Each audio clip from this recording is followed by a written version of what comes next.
Hello, నేనైతే ABC జ్యూస్కి A for apple, B for beetroot, C for క్యారెట్తో పాటు coriander, mint and curry leaves, కరివేపాకు అంటే అల్లం, 1 లెమన్ అనేది నేను అన్నిట్లోనే యూజ్ చేస్తాను.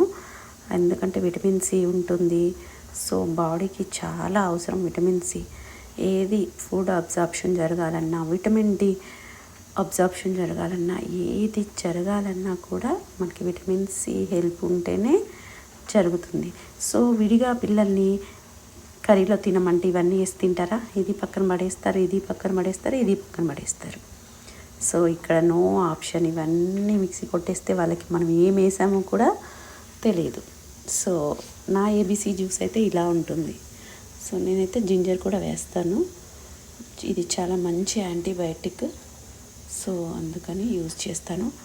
మీరు కూడా ఇలానే చేయండి. ఇంకా ఎక్స్ట్రాగా ఏమన్నా అంటే యాపిల్ బదులు ఇంకా ఫ్రూట్స్, జామ పండు కానీ, అనార్ అంటే పొమోగ్రానేట్ కానీ, ఇంకా ఏమున్నా కూడా యాడ్ చేసుకోవచ్చు. డ్రాగన్ ఫ్రూట్ కానీ ఏదైనా కూడా యాడ్ చేసుకోవచ్చు.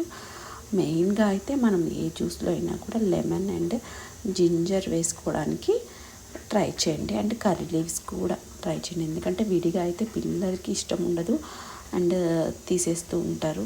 సో ఇక్కడైతే ఆప్షన్ ఉండదు.